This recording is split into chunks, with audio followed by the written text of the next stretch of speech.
gonna turn this over to John. This is a non-turning demo night. John builds banjos, so you get a little change tonight. So you don't have to listen to me or Jason. John, you're on. Thank you. So this is a little bit different type of demo. We usually, we're used to seeing people turn something and make something as we speak. I kind of got into, and I think some of the people that know me well, I bought my lathe and then got back into turning. I had turned a little bit years ago, and then turning parts for antiques for when I was in the woodwork business, and but specifically bought the lathe to make banjo pots and banjo parts. Anyway, I've done all sorts of woodwork ever since I was a kid, from scrounging lumber from the construction sites nearby, and eventually in the I did cabinets. I've done furniture. I've done boats. And eventually I got interested in guitar building. About mid-70s, I built the first guitar. And that kind of turned into a lifelong hobby. So I guess it was about 20 years ago, I got a chance to learn how to play banjo. I was at a music camp and there was a banjo class going on, and somebody loaned me a banjo, and I jumped into it, and we learned how to play shortening bread. And so the next 6 months, every time I got a hold of a banjo, I played shortening bread. That was about all I knew. Then later on, I started meeting people at another festival, and I picked up a banjo and started learning a little bit more about it. And so anyway, I want to just talk about the banjo sound. The banjo is a pretty simple instrument. It's basically a neck, some kind of sound chamber, a skin stretched over the sound, the sound chamber, and the strings make a noise, and the skin amplifies it, and it comes out through the sound chamber. Real simple thing. Well, most of us, when we hear banjo music, we think of Bonnie and Clyde, with Lester Flatt and Earl Scruggs playing the theme music, or Beverly Hillbillies, that kind of thing. That's the type of music that everybody thinks of, or most people think of, when music Deliverance. That's a good one. When I do displays, everybody comes up humming the Deliverance the thing, and poking sticks, poking fun at me. But and then most recently, Steve Martin has started playing banjo a lot. He used a banjo as a prop in his stand-up years ago, when he was first starting out. But he's a pretty good banjo player, and he's been playing with a band called Steep Canyon Raiders that is just. They'll be here on November 6th. They'll be the Steep Canyon Rangers will be at the Phillips Performing Arts Center. Oh, yeah. 6th. Well, that's. He probably won't be. They tour with it without him.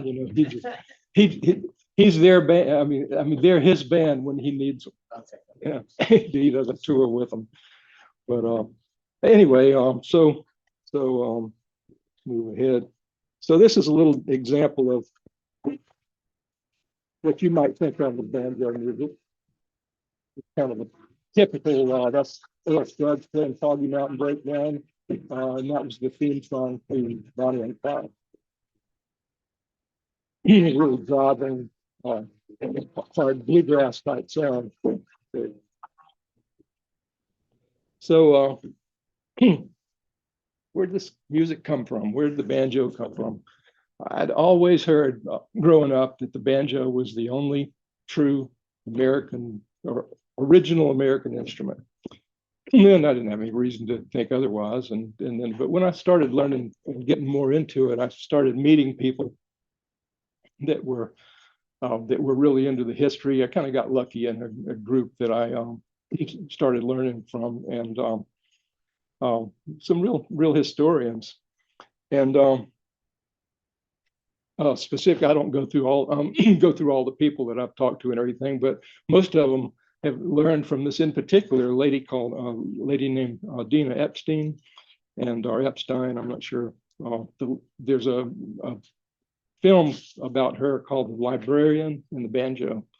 and she was not a music scholar, and she wasn't accepted. Her research wasn't accepted by music scholars, but they weren't finding anything, or discovering anything about banjo. Her approach was to go through the cultural history, look at the history of people, not just music, and university type research. And what she did, her research brought her back to through the American plantation life and slavery, and traced backwards to the southeastern United States and the Bahamas, and then eventually back to West Africa. And her research showed or indicated that the akanting, which is a African instrument, this particular one was made in Senegal, and I've got an example here if you want to look up close, and I'll hear this. I think this is monofilament line. This one also came from Senegal. I had a friend that took one of my banjos to Africa, and then he brought me this back. But anyway, I've got an example, and I want you to note the difference, similarities, but the difference between the sound and tone of this compared to Foggy Mountain Breakdown. Can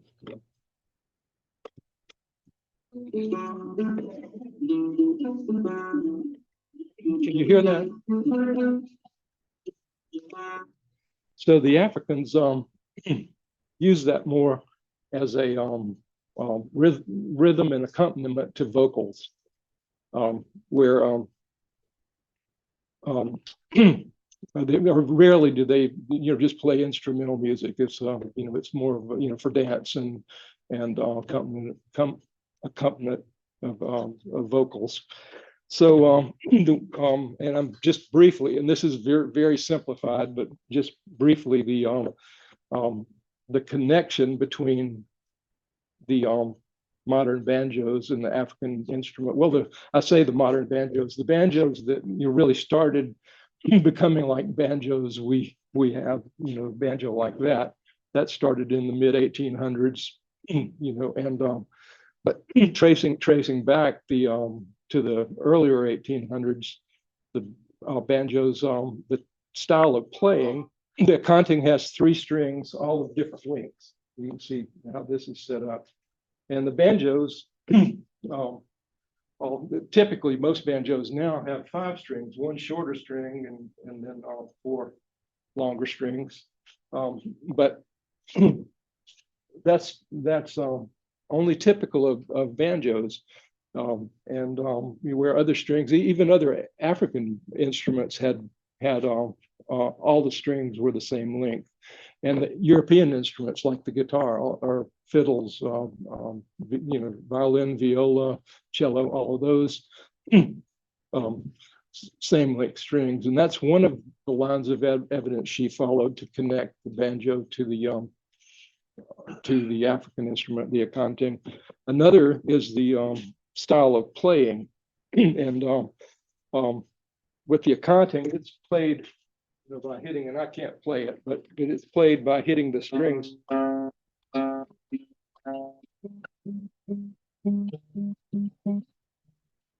By hitting down with the string, whereas banjo, like Earl Scruggs and most American instruments and European instruments were upticked. So that's a and now many banjos, these like Earl Scruggs and the bluegrass set, they all pick up, have transitioned to up picking, but the old time sound and old time banjos through the 1800s were a down picking style. It's called you may have heard of claw hammer or frailing on a banjo, and that's to hit down with the strings with the fingernails and up with the thumb. So that's one, the second line of evidence she followed. And then the other was that the akanting was an instrument of common people. And that's why it ended up coming with common people. The people that were pulled into slavery were abducted, basically. And whereas the musical families in Africa were, there were tribal or families within the tribes that are within groups that were the musicians, but they were a high level people, and they didn't share. They passed their music and their playing their instruments down through generations. It wasn't the common person wouldn't be playing one of their type of instruments. So in fact, even in one of the things that she had pointed out is that the slavers wanted people with the instruments so that they would play and they would dance and they would stay healthy. It's really hard when you're abducted and stuck on a ship in a hole to find any happiness, I would think. But they've purposely tried to bring people that were playing music. There was warnings in Africa, and this was some from folklore. Warnings in Africa: don't play your instrument near the river; you'll disappear forever. And so that's part of the darker historical part of the banjo. But moving on, these two pictures, the painting to the left is called the old plantation, and this is a group of slaves. They're celebrating something. They're dressed up, so they're celebrating. But you'll notice that there's a banjo player. And now the banjo's changed. It doesn't look like an aconte.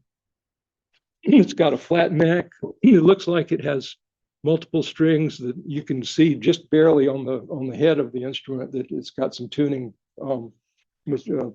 pegs. So 3 or 4 strings, long strings, and you can just barely see it's an indication there. A little dot where it's probably tuned for the short string. So.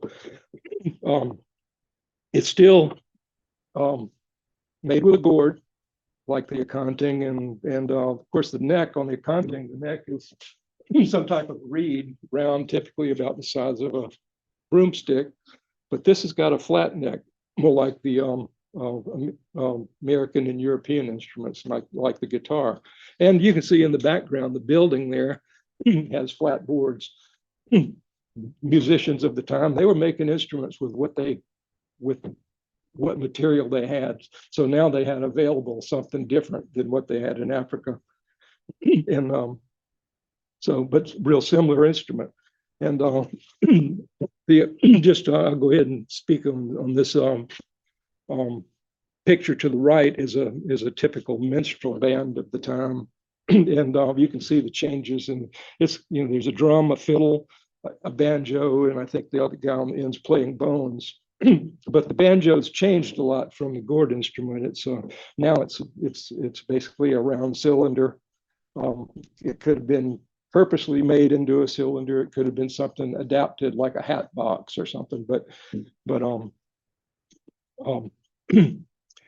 still basic, same construction, and you can definitely see the 5th string over here, and of course the crease in the photograph blocks the head of the banjo, but most likely a 5-string banjo. That's this photograph was probably later on in the toward mid 1800s. It's hard to say. That was these minstrel groups were real popular. Traveling groups of entertainers that went from city to city, and a lot of times they were just making fun of the slaves and making a big show of it when they were in towns or cities where the people didn't know anything about plantation life. Moving on from that, I've got okay. Now this is a picture of one of the gourd banjos. This is another one of my instruments, and this is back to the old plantation. This is a rough reproduction of what the gourd banjos how the gourd banjos were built. Okay, this is the right one. This is one of Wood banjos. Real similar to the sound of the accompaniment, but complex music. Very different. It's bluegrass style of music. Really beautiful stuff. Big difference is the metallic sound, the metal string, more modern banjo. This is gut string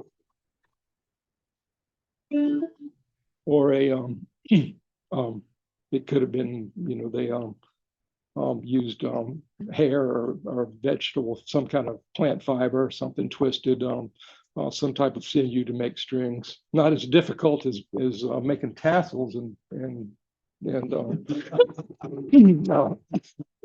but complex, Anyway, so moving ahead in the into the 1800s, 1867, this banjo was this particular Henry Dobson was in a family of musicians and builders, and this was patented in 1867, and the patent was all about the brackets and how the thing was put together so that they could tighten the head. See, all of these skins are at this time are natural skins. Goat skins, calf skins, sheep skins, groundhog skins, whatever, and they would soften with humidity. So to be able to tighten it up when you're playing starts, your tuning changes, your sound starts getting dull. You could tighten up the skin with this method. Similar to how they skin a drum, like some modern drums kind of have that same kind of. Oh yeah, absolutely. Yeah. Mm-hmm. And there's different methods. They make everything from pegs drilled into the side of drum. Even I've seen gourd banjos made where they had pegs driven, where they could actually and little pieces of leather holding the skin wasn't glued or tacked.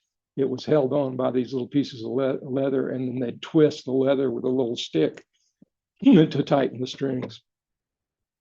So anyway, the banjo is moving along, changing by the late 1800s, or second half of the 1800s.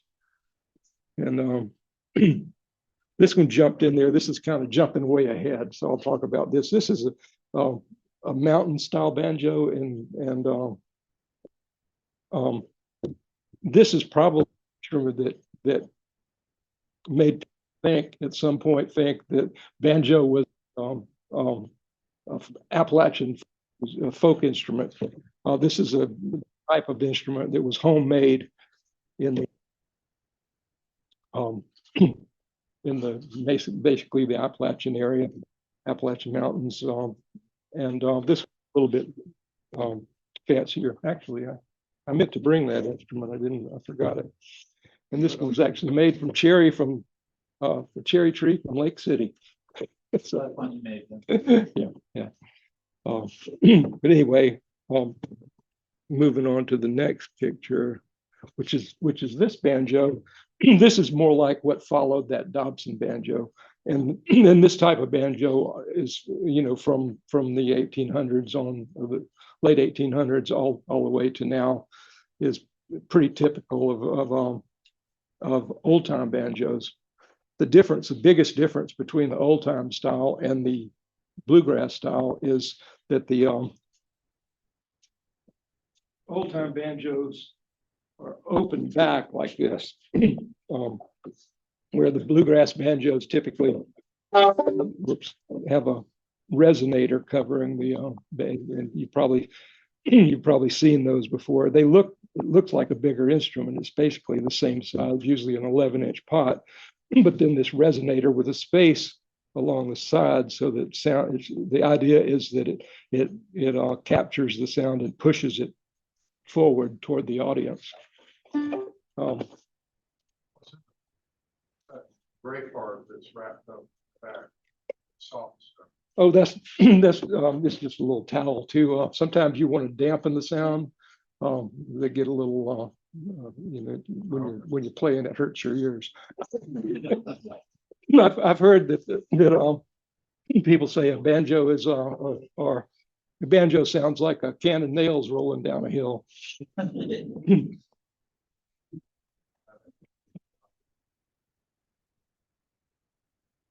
So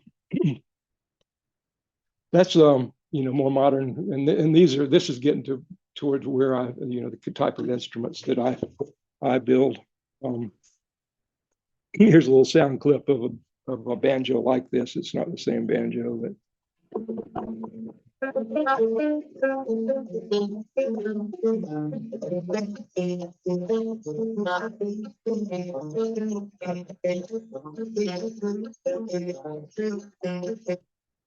it gets into singing, and it's real high pitch old time sound. So I won't go there, but you notice that now it's sounding more metallic, similar to the Scruggs, but it has that sound of the down picking style, the very different. It's still a driving sound, but very different than the Scruggs style, Hoggy Mountain Breakdown, bluegrass style music. So, getting into the construction of it,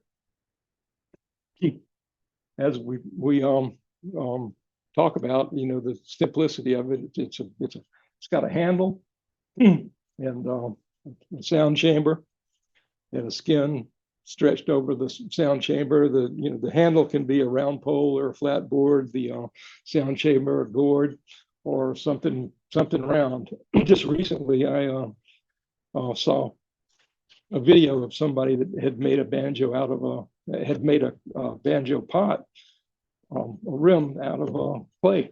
It was glazed, and it was made similar to that Dobson with the holes in, actually that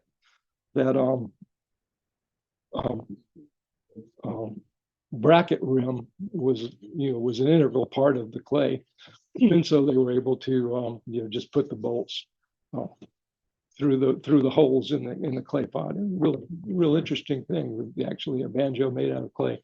I haven't gotten as far as hearing what it sounds like yet, but I'm sure it's fine. And then of course, gut, hair, or some type of fiber, or in the case of the more modern banjos, artificial material for the heads, the strings and the heads. All of the banjos I have here, well, I say all, these two both have goat skin heads.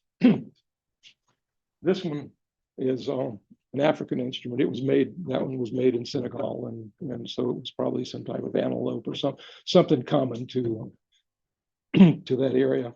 Getting into or starting to switch over to how I actually go about making the parts I make that are turning, mainly the pot of the banjo, and something like this. This is one of the turn parts, and this particular one is made from rosewood with maple trim on the bottom. But there's about three most common ways. There are lots of ways to do this, to approach this, but the most common is to take basically a board 1/4 inch thick and about 3 inches wide and 100 so inches long.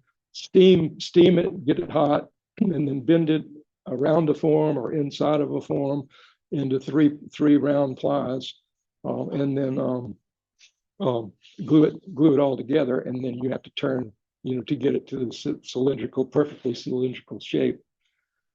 The problem I have with that, and it works. It's tried and true, but you can build tension, and a lot of times you find older banjos where it's got tension built into it, and they'll be out of round slightly. And then another way, which is common for cheaper instrument, this is a pot from a banjo. It's called a good time banjo, and and it's made. It looks, you can see it looks just like a piece of plywood, except it's in a circle. It's just thinner plies. And what there's looks like 6 plies. And this would be, to get tight joints like this would be jigged with somehow with outside and inside molds, probably hydraulic or vacuum controlled. So you need some specialized equipment to do that. And then it comes to the way that my preferred way is called a block rim. And so, and you can see, you get an idea here, you can see the different pieces. This is, for you segmented bowl turners, it's a segmented cylinder. And that's where it comes in this is where it comes in to connect with our turning club. So how I go about that? Yes, I'm going to start with cutting a bunch of these. Typically, it takes about, let's see, I'm doing 3 pieces or 3 octagons in a stack. For an 11-inch rim, they're approximately a little less than 5 inches. I start with about an 1 3/8 and 3/4 to 7/8 inch thick. And then I'll cut the angles 22.5 degrees on each end. And that makes my octagon. And with those dimensions, I can lay out, use a circular template to lay out the that it'll fit into my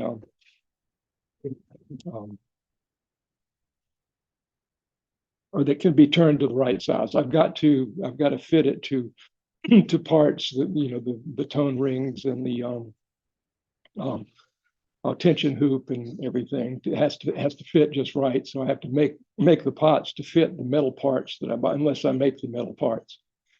And so the way I go about that is Stephanie, did you say you can get? Yeah, Actually, I think if you don't, I could move this into this area and then then we can't see it. Oh, you got, okay. So then for you segmented people, you probably know some of these tricks, but has anybody ever tried to make a picture frame? You got 45s on each corner, you got 4 corners, and you get them and you cut them perfect. You figure out and you cut your 45s just perfectly, and then you put them together and there's a little gap in it. It might be in the inside, it might be on the outside, but they just never seem to come out just right. And it's even worse when you've got 8 joints. And so the way I approach that is I take the well, here, I'm going to put these down. This is a set of them that's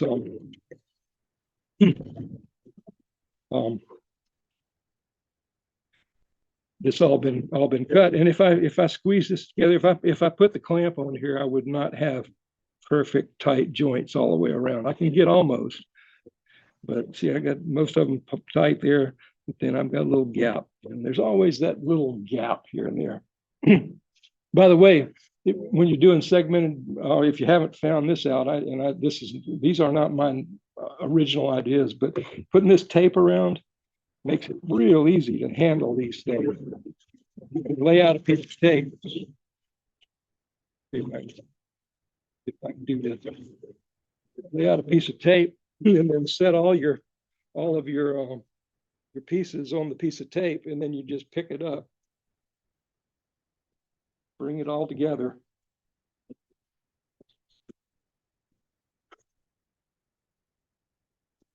And it really helps you keep these things in order and handle. So this I get to this point now. It's time to glue these up. I got to glue 3 of them up, and sometimes I use this is my preferred clamp, and these clamps typically come with 4 pieces, but 4 corners. But I add extra corners for the octagon. But you can also use a couple of hose clamps screwed together, and that'll do. It's just easy. It's so much easier to crank this handle than it is to tighten these little screws. So what I do, look down here, is I set it up in the clamp like this, and I'm going to glue. In fact, this one's already glued, but I'm going to glue 3 joints on this side. I'm going to split it in the middle, 3 joints on this side, and the 3 joints on this side. I'm not going to glue this middle piece. And take little pieces of dowel, and this is another old woodworker's trick. Take little pieces of dowel and stick them in this joint. Get my glue on these 6 joints and crank it up. The reason why I've got it set in this go-bar deck is another little aside.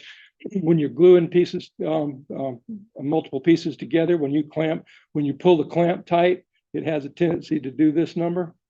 So the way I hold them flat, because I want this to be, it's a pain in the neck if it's not really flat, flat plane. So that's why I use this. Is called the go-bar deck, and it's actually I use it for guitar construction more than anything. But use it, and basically, these are the go-bars, and you clamp it down. And this has an incredible clamping force.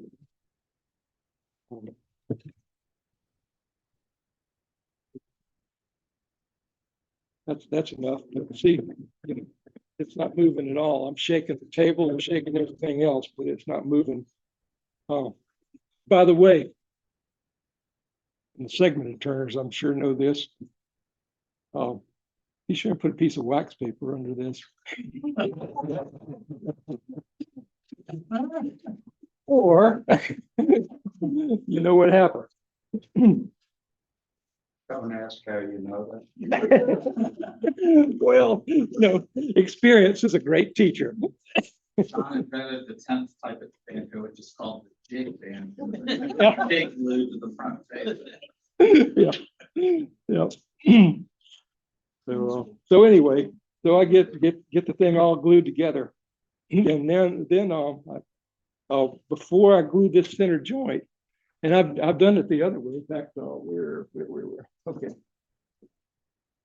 These are I've already glued the center joint, so I'm going to have to, put my circles on here, and I'm going to have to cut this back somewhere. I can do it on the lathe, or I can do it with a router, but that's a lot of wood to take out with the router. I usually go from the gluing to the bandsaw to the router and then to the lathe. And so there's a lot of wood. And so I figured out that if I go ahead and before I glue this middle joint, go ahead and cut this inner circle on the bandsaw, it's a lot easier, and I'm a lot closer to my finished size. So I'll do that first, and then I'll go ahead and glue the rings.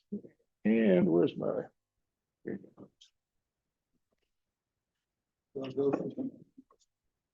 go. I go from this. Magically, the banjo makes that outside disappear. Now this one has already been run on the router, and you'll notice these little burn marks right at the right around the glue joints, and you get some burn marks with the router. You can. That's why I don't take it down to the finished size with the router. At this point, I'm going to go to the lathe. I've got, with the routed piece. Get this stuff out of the way.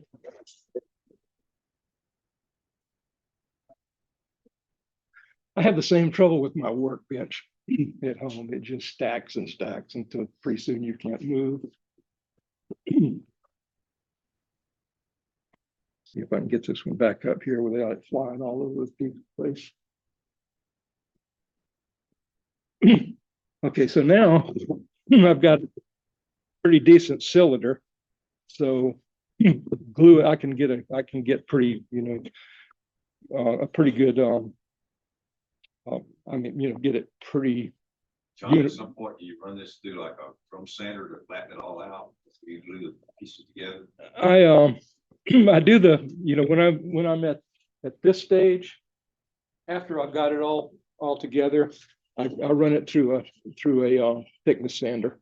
And to get all my joints, because I'm going to be gluing all these together like this. So if you feel the joints are completely smooth all around, but yeah, Before you go too much further, can you explain the dowels? Because it seems like the dowels are allowing the two sides to flatten out and come together for a better joint. yeah,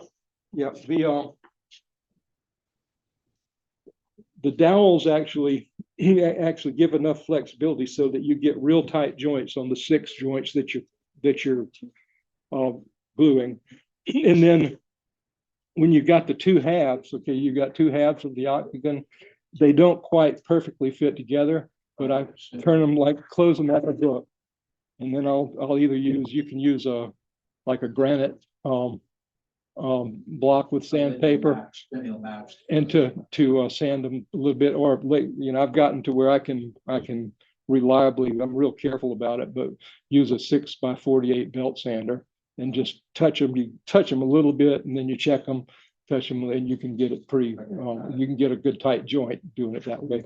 But that dowel, because it can rotate, it pivot on that point, then it allows the other 6 joints to come tightly together.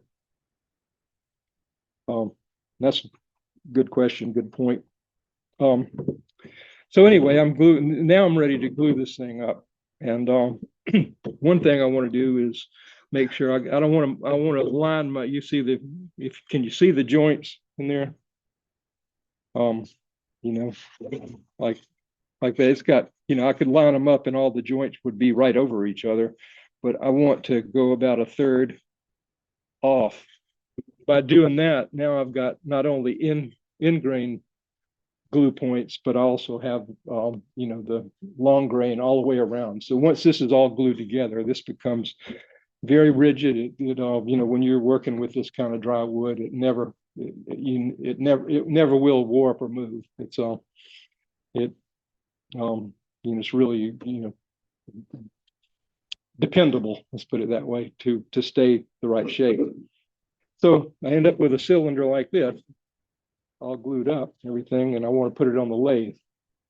Well, how do you do that? So,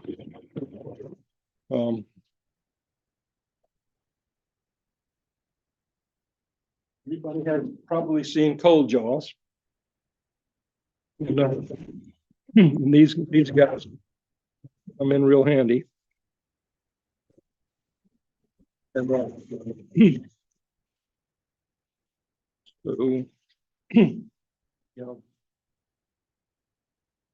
okay.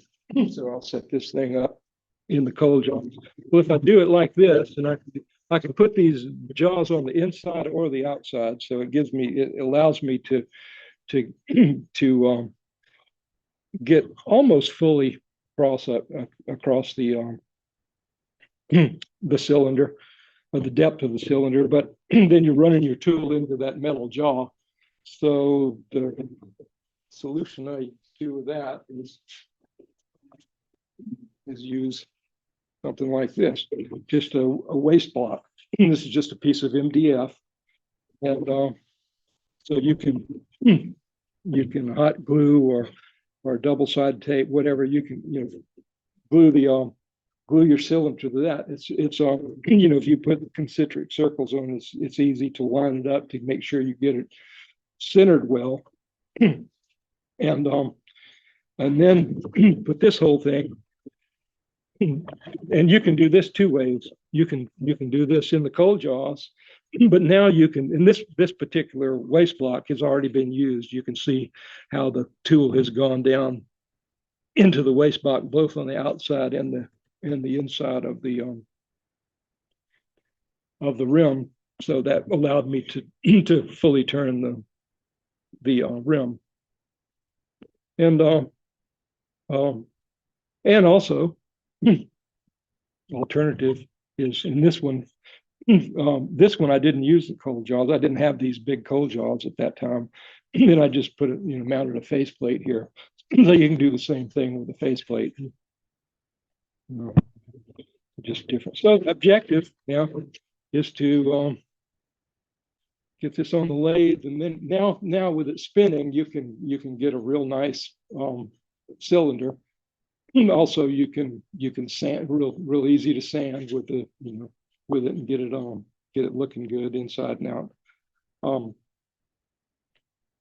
And you can do this with hand tools. To bowl gouge works great, or in the case of a lot of things I do now, I use this monstrosity here. It is that heavy. Okay, so this is designed, and this is to fit onto my lathe. It bolts onto the bed, the center, and I can move the cross feed tables back and forth to either work the inside and manipulate the. This is not a proper tool holder, and hopefully I'm going to be using a proper tool holder pretty soon. But using this as a tool, I can set it up to where I can be cutting on the outside of the. That's even backwards, but I can set it up to where I'm cutting on the outside of the cylinder, or I can set it up to where I'm cutting on the inside of the cylinder. And with this, you've got a little bit more control. You can take very small amounts off, and when once you get it lined up, then you just crank it back and forth. The 3 inches to cover your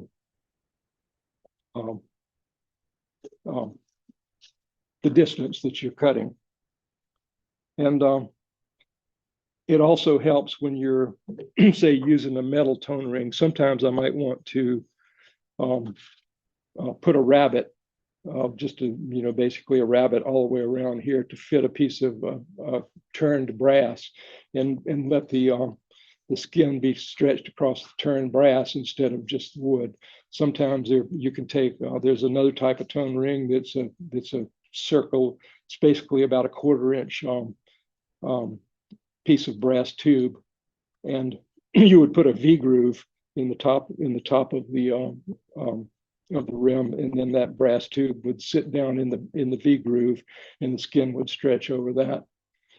So different tone rings give you different sounds, but that basically is the process. You can do it by hand. You can do it with this machine, and this is not a very sophisticated operation here. This was seat of the pants trying to figure out how to do this. Consideration, like on a guitar, with a guitar you tend to think about tone woods, and you're taking the woods down really thin to get resonance.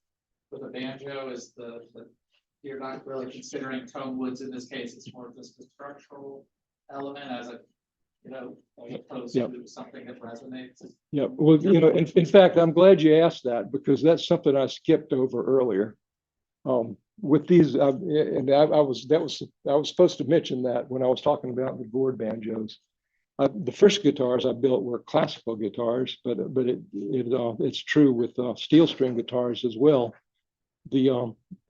First of all, you have to really choose carefully your tone woods. They need to be really perfectly 1/4 sawn. The thickness, and while you're thicknessing them, you're tapping them all the time, and listening to because you want them thin, but if you get them too thin, they go dull. So you're tapping them and you're listening to that tone, and then you take that and you get it sanded to your thickness. The optimum thickness, and then you put some kind of bracing pattern, and the pattern of the bracing and the thickness and height of the bracing and how you have them carved or scalloped all has an effect on tone. And you can build a beautiful guitar and have it come out just a complete dud, And usually if you start with good with good material, and you follow, the pretty much guidelines. I mean, we've got a history of wonderful instruments to follow. If you just copy Martin guitars, you're going to get a good guitar every time. Well, that's what I'm getting at. Oh, Okay, sorry, so sorry. really hard to get a good tone doing a guitar. A lot of effort going into it. When I started building these things, I was, first of all, when I first heard the sound.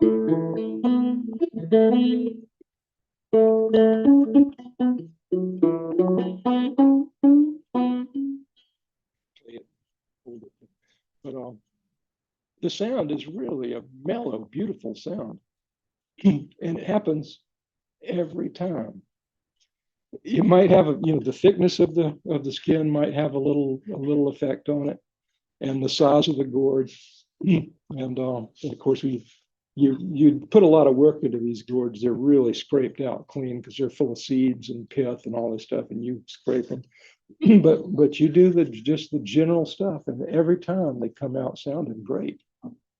And so it's kind of, I mean, that was one of the things that hit me when I first started building them. Skin and the stretching Yeah, of the skin. These gourd banjos, just this is a little aside. I think I've got time to do it because I'm just about finished. But I was at the Florida Folk Festival, and I had a display of guitars that I'd built. There was a little table across the way, with all the brochures of up and coming events and whatnot, little advertisements and everything. I didn't pay any attention to it. My mom picked up a little pamphlet about or a flyer about learning how to build a gourd banjo. I didn't even know she did it. A couple of months after the festival, I think the festival was in the spring, and I think it was fall. She calls me. She lived in Pensacola, and I was in High Springs. She calls one day. She said, "I'm on the way to High Springs. I'm gonna spend the night with you guys tonight." Okay, where you headed? What are you doing? She said, "I'm gonna learn how to build a gourd banjo." I said, "A gourd banjo? Come on." So she said, "Yeah," and she had signed up for this class to build one of the, kind of like the Campbell School or something like that. Go build a gourd banjo. And so she came. She packed up her stuff on the next morning and went out and to White Springs, out at Stephen Foster Park. And so I packed up and took her lunch and everything, and I had to see what was going on out there. And as it turned out, I had two other friends that were in the thing, and I really hit it off with the teacher because we were both instrument builders. And I ended up picking up a leftover gourd after the thing from him, and a little bit of correspondence on email and everything. And so that's where I started building gourd banjos. So I can honestly say that my banjo building was passed down through the family.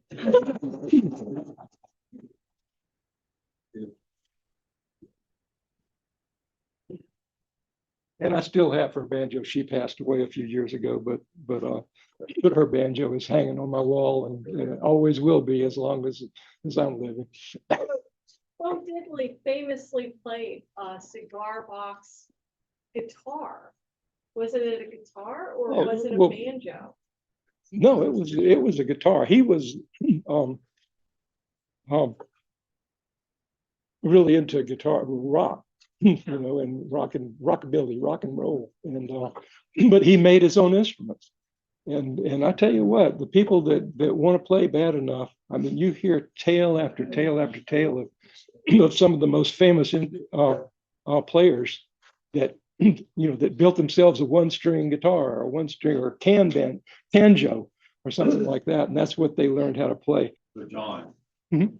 you haven't got around to the neck or any of that. Can you supply something I can send out that shows people where to buy a kit or some more information on?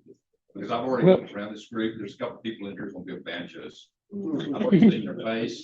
Yeah. And Well, yeah, and I'll be available to help out. There are banjo groups on Facebook. there's a few, there's one that people sell parts. But you can buy banjo parts from I'm Stewart. sure I can build one, but I'm also sure I can't play one. Yeah. Well, a lot of the builders I'm not a great player. I'm a much better guitar player than I am a banjo player. But I'm not a great guitar player either. I spend too much time fooling around with this kind of stuff, and if you want to be a good instrumentalist, you have to spend 4 or 5 hours a day doing it. But but yeah, Stewart McDonald is one of the companies that. Send me some information. Yeah, I'll send you some stuff, and we can put it out on the internet. But anyway, so I don't know if I've got anything else left in there. Just a picture of the last. And the final objective, and I've just been talking about the turned parts. You mentioned necks and all that sort of good. I just was focusing on the turned parts of the banjo.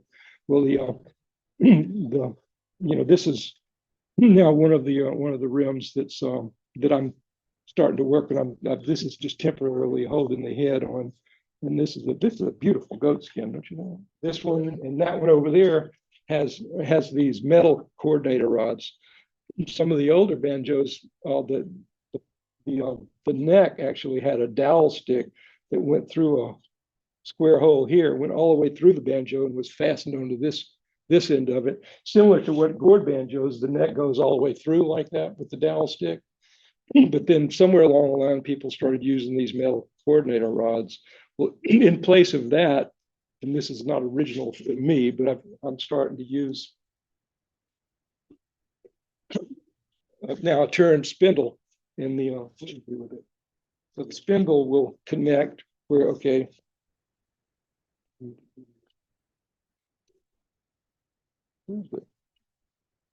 Okay, here. So the neck will come in right here, and the tailpiece will come up right here.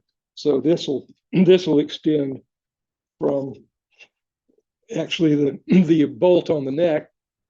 You can see that will go into this piece, and then it'll be tied into the tailpiece that way. So that's to me is a lot. It's a lot prettier. It dresses it up a lot more than that metal rod. So that takes all the pressure out of that round piece, puts it into the tail of the tech, right? Yeah, theoretically, although that with these, it's so rigid. This piece with these block rims is so rigid, there is just no flex in them at all. But that theoretically is the purpose of it. And it's just in the case of these coordinator rods, it's a little dressier, or just a little dress up. Now with the when I mentioned the 3-ply necks, there's a little bit of flex in those. And with a double coordinator rod, you could actually adjust the angle of the neck just slightly. But when you're doing something like that, you're creating more tension in that round thing. And I just don't think that that's a good idea personally. Is that the only thing holding the neck on?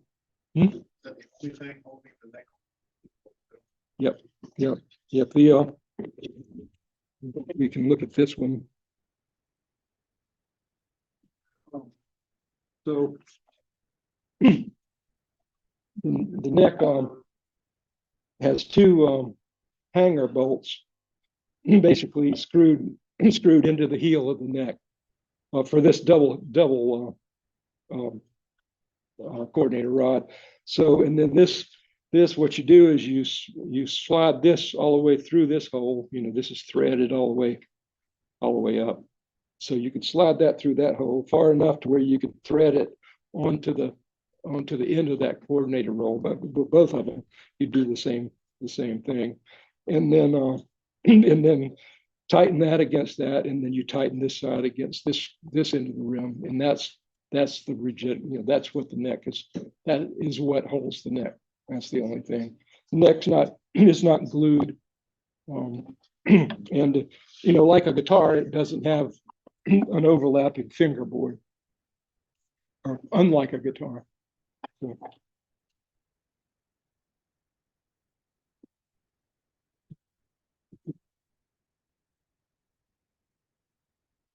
So, oh, and there's one other thing you can turn.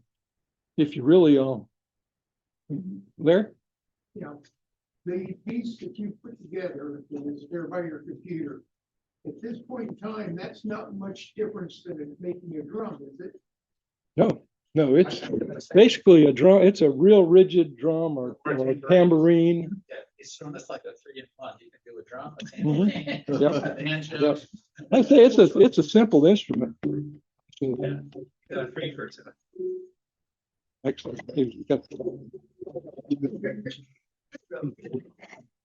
So I'm also making a drumstick. Yeah. So that's pretty much the way I do it. Oh, I was just about to tell you, there's one other thing that you can turn, and I never have turned them, but I've actually carved them. The tuning pegs on the gourd banjos. So these are actually this looks like a friction peg, but they're actually planetary tuners that make it a lot easier to keep it in tune than just a jam peg. But you could, most of the banjos or the gourd banjos I make, I use just a jam, which is just a tapered peg going into a tapered hole. So when you tune it, you push in on it as you're tuning it, and it jams in place. And amazingly, they stay tuned pretty well. But you could turn these. I have carved them, but what you have to do when if you turned them was you'd end up with a round with this part as a little spherical or just off spherical, and then you'd have to flatten out the and put a little shape in the knob to flatten it out. But you can you can turn this part, you can turn the dowel sticks, and then the main part is the pot. And I think that pretty much covers everything I've got to talk about, unless you have more questions. Well, I have a question. How many people are going to make a banjo? I saw 3. I saw some of you were more interested in that. Now you're backing out, aren't you? Thank you, John. That was great. You're welcome.